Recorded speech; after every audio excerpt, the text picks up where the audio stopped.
I'll just click OK a minute. Okay. Hello and welcome, Elizabeth. It's really good to see you today, and it's good to see you smiling in what is quite hot weather at the moment. And you're in London, aren't you? I So am. that It's is super hot. 30 degrees, all that asphalt. It's warm. I'm down in Devon, and I had a wonderful walk this morning. I take out a neighbour's dog, and there was a little bit of a cool breeze on Dartmoor, and the dog went in a deep stream to cool down. And so it's not like 30 degrees here at all. It's probably more like 22. So I feel very refreshed and ready for this podcast, which we were meant to record a week ago, but Mhm. in fact, something kind of cropped up, and that's going to be, I guess, the theme of today's conversation. It is. It is. Shall I begin to tell the tale? So we had planned, as you know, to record, and as we have been all this time, and we've generally kept to our general schedule. And I showed up and I said to Liz, I can't record today. I'm in despair. And we can try, but I just don't think I have it. And I think what sometimes life gets in the way of your plans. I think John Lennon said something about that at one point. Life is what happens when you're busy making other plans. So it was such a rich kind of moment example of what happens when you've got your schedule, you've got your goals, and then suddenly your legs are taken out from under you. And on this occasion, that was me. Mm. Yeah, it would be, I think this would be a really good conversation because it's so fresh and so true for you about what you felt and what Yeah. happened.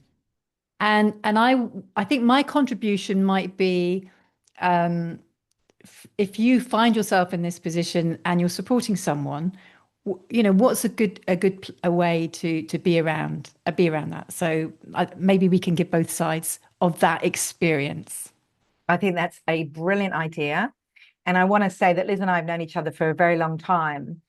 And I had said to her, I don't know, in the last month, I haven't called you up on it, but I know that if I ever needed it, I could call and you could listen. And she'd said, yeah, of course I can. I'd be very happy to do that. And then it turned out in extremis, that is exactly what happened. So I think it's perfect that you talk about what it was like to be with somebody who's in their despair and uh, kind of lost, and what it is that you can offer, because I think you definitely offered it. So I think it's a great Mm. way to look at this. Great. So go on. What happened? Where were you? What was it like? Yeah. So yeah, there's sort of so many layers to it, but the thing that mostly I want to point to is less about the circumstances of my life, which I will share, but it was much more about the inner experience. I call it inner game in my work, what was happening inside of me that felt overwhelming, and the feelings I was in, which were around hopeless, despair, lost. I couldn't see. I couldn't see my way out of it. I couldn't see where the light was. And it felt dark and heavy. And my whole business and my whole life is around letting wisdom lead. And I couldn't feel it in that moment. Although I will say I knew it was there and it would arise. It wasn't accessible in that moment. I'd lost sight of it, I want to say. Mm. But what I did have is an extreme emotional wave. And I'm going to, grief and fear about the future, grief around what I was losing, fear about the future, and confusion as to how to anchor myself to make decisions. Those would have been three of the, big emotions that came along. And the circumstances I'll tell you just as facts, because on a different day, these circumstances can be experienced very differently. So I don't want to be too wedded to them, but I also think that when you list them and you hold them all at once, it can feel heavy. So my circumstances are these. I've been living in London for the last 7 years in a house I absolutely adore, with trees around me, and I've been coming and going. It's been my base, my home. It's got 2.5 bedrooms. It's been a basin home for lots of people. And most of all, my heart lifts whenever I am in it or walk in it. And really, that's my favorite home out of every home I've ever lived in. And it was only ever a temporary pad, but COVID came and sort of grounded us. and really, over the last 2 years, I've been looking what's next for me. I'm, as many women who are listening, we're often, if we've had children, our nests are empty. And you've got options then about what to do with your life. And so the other piece that we've been talking about a lot on this journey is, how can I make space in my life for what really matters? How can I take the pedal off the metal for achievement goals, making stuff happen? And how can I slow down and be in my experience? And you've talked a lot about this on your pilgrimage journey, that there's kind of 2 ways to do a pilgrimage, a walking pilgrimage. And then, we're downsizing. Now, I'm sure that I'm not the first person in the world to have ever downsized at this stage of life. But for me, it's loaded with my identity as well as a main breadwinner. And we're trying to create a transition with me and my husband. And so we're swapping roles. So there's a loss there and a change and a fear. Is it going to work? Can he do it? Can I do it? And then there's the actual physical loss of all the home and the time here, which is normal for moving out. But it's actually the end of an era. It's the end of a whole lifetime of working in the way that I've worked with corporates. And my heart is yearning for something more feminine, along the lines of what we're talking about on this podcast, with women in my environment, physical environment, much like you have. You have people around you physically you like to work with. This is also what's calling me. So I'm making the change. The change is coming from me, because the cost of keeping it all going is too high now. So it's all me. And yet what I'm feeling around all of it is, just where do I anchor myself? Where do I ground myself? And all of that had left me in a dark storm cloud in my head and my heart, with no light. So I'm just going to interject. There's a couple of sort of images that come to mind, see how they land for you. One of them is, they're both related to childhood, actually. One of them is, it's like a little toddler out with mum, and the toddler gets distracted and lose sight of mum, who's maybe walked around the corner, and has that rush of fear, that sort of sense of losing that anchor in their life. And I love the way you described wisdom, because we talk about this. It's still there. It's just that you've lost sight in that moment of it. And that real sense of desperate loss. That was one of the things I was hearing. And then I want to just share the other, which is around this sense of transition, which you painted so beautifully. Moving home, changing roles, not being the breadwinner, empty nest. And we talk about transition a lot between us. And again, it reminded me of an echo of in the good old days when children often played outside, like I used to play outside. It's a little bit like that transition to being called back in home, and that like, I don't want to go back home, I want to stay outside playing. But then when you come back home, it's exactly the right place and you're happy you're there, but you're kind of in that in-between place of not wanting to leave where you are, even though you know where you're going back to is probably exactly the right place. So those were the 2 images that came to mind. I don't know if they resonate at all. Yeah, no, they're beautiful. And they do. There is definitely that childlike energy involved, which is like, no, it does feel young. And I think this is also important, because I think dark nights of the soul, which is what I was experiencing, what I would call that experience, always often have a reminder in your body, in your mind, in your heart of something else.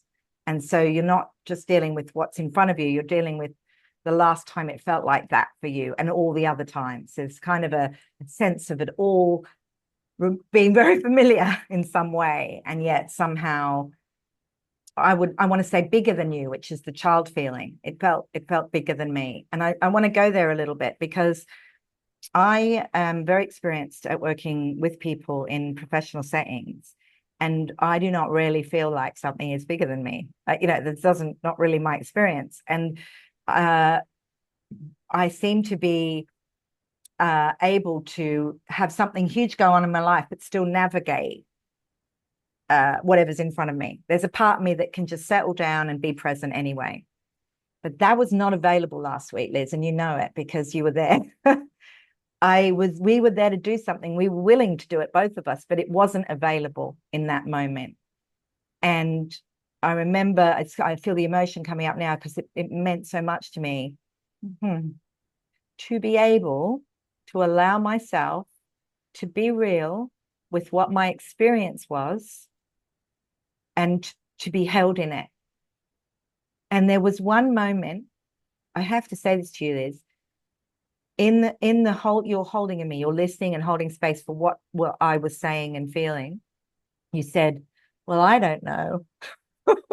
I don't know exactly what you said, but it was basically, the message was, I'm not going to try and offer you a fix or a solution here. It's not clear for me, and I don't think it's clear for you. But it was like this okayness with both of us not knowing, in that moment of great grief and despair, there was nothing other than that moment, and that was okay, and nobody needed to know. So I'd love to hear how that moment was for you.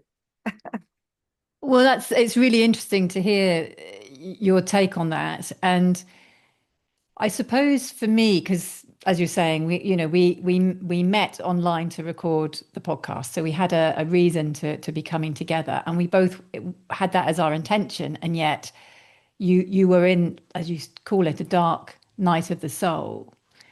And I guess you see the thing which I think is so beautiful about what I deeply, deeply understand to be true is, and again, I'm going to go back to that image of the child that's just lost sight of its mother, is like, oh, well, your mum's not far away. Let me hold your hand and we'll find her together. It had that sort of sense of it. I didn't need to take on any roles. I didn't need to do anything.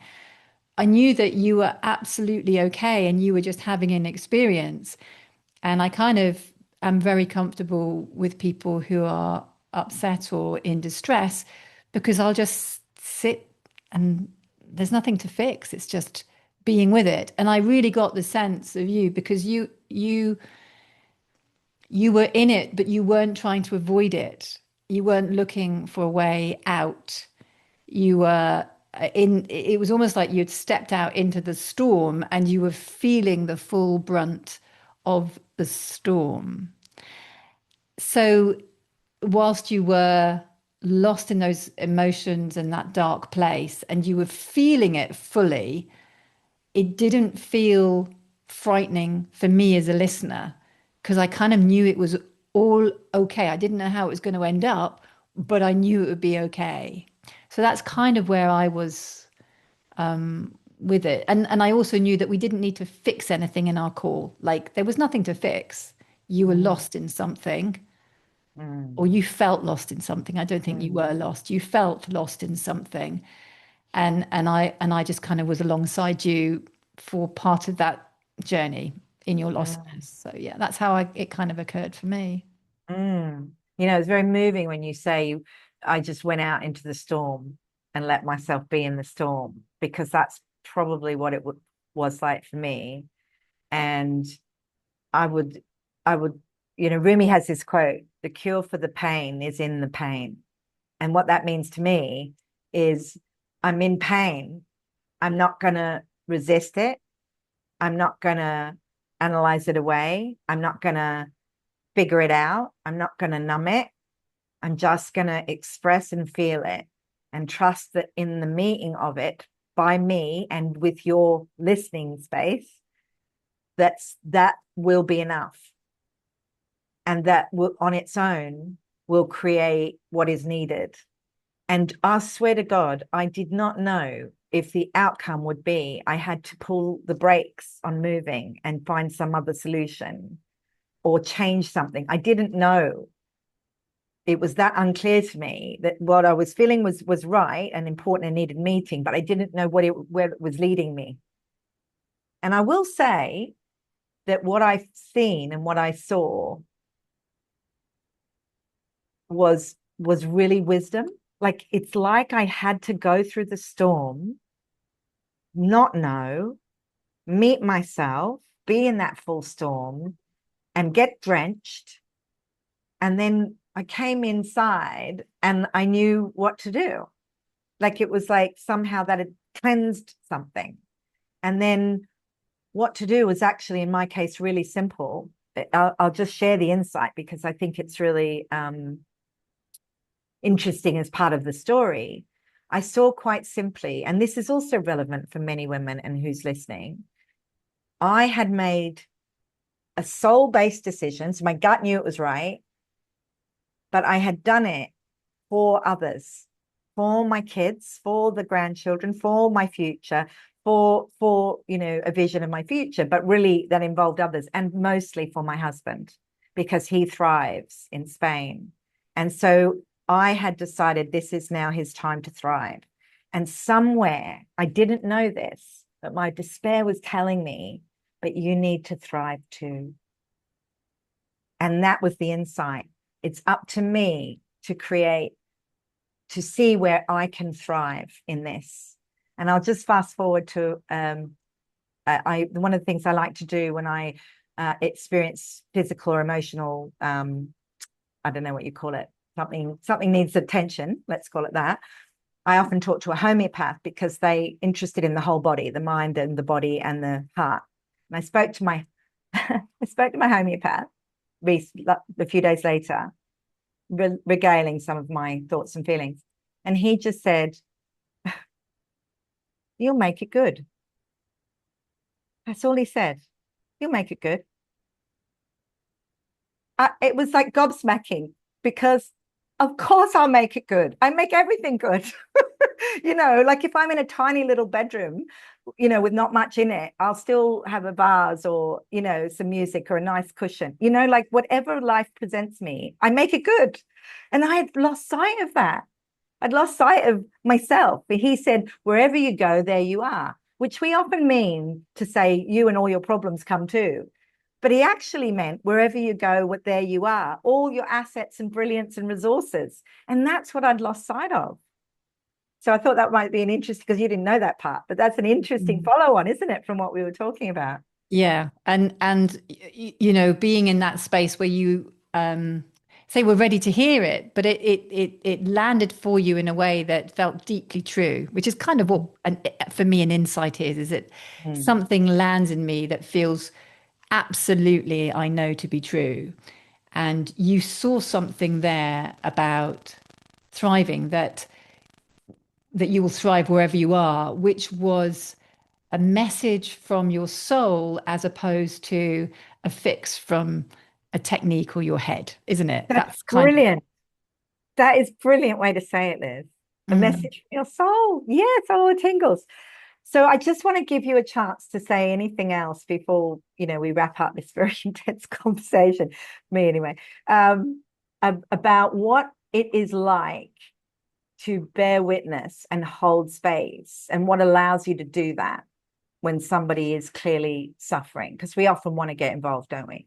Many of us. Yeah, I've actually got a friend who recently has been through a very triggering circumstance that has had a fall into a loop of unsettled thinking, trauma, childhood trauma, which is very, very hard for her to experience. Mm. And so over a period of probably 10 weeks now, my heart longs to take away that pain from her. I Mm. just want her not to feel that pain. She's not in any danger right at this moment, but she feels that flood of fear that when she was a child and she was, I guess, powerless, that she is kind of trapped in that, or that's how it feels for her. And it had me really reflect on what is the way I can best support her. And I guess because I'd been reflecting on that, I absolutely knew how to best support you too. Because I absolutely know that my best way to support anybody is to deeply feel that space of love in me and to, it's almost like plug into it and to know that that exists in the person I'm with. So with my friend, I didn't try and make anything better. I didn't try and diminish what was going on for her. But I would occasionally say, you know, you're at your core, you are okay and you will be okay. It's like, I knew that absolutely. Didn't know when, didn't have anything clever to give her to make it happen like that. And I sent her some little voice messages with a similar theme. So saying, you know, the only thing I know really is look within to that space within you. That's kind of all I've got. And I met her yesterday and she said, you know, thanks for those messages. I listened to them a few times. They were really helpful. I didn't know that at the time. She didn't really respond to them. So I guess what I would say is that for me, I know that to hold a space is to deeply feel that grounding in me and be that while somebody else is not feeling as stable themselves, and to look for and be present to that within them that they might not be able to see in that moment. But I can see it. I can see it. And I don't necessarily articulate it. I just am present with it. And I Mm, know that that's, you see, I'm not saying this, that people need to go out and do this. I'm mm, saying I know that that is mine to do, and I do it because that is mine to do. That is what I am called to do in those circumstances. mm, So that, I guess, probably explains the question you asked, mm, which was kind of reflections on how I was in that space for you. I love that. You can be sad and okay. You can be in despair and okay. You can be enraged and okay. You can be hopeless and lost and confused and okay. And sometimes you are okay, but you don't know you're okay, and someone else can hold and know that you're okay. And that's the magic. Yeah, yeah, love it, love it. Thank you, Liz. Brilliant. Well, Thank you for thank being here. Oh, well, thank you. And thank you for just being in that storm and letting me be there with you. It was an absolute privilege. So thank you, dear friend. Thank you. Thank you, Liz.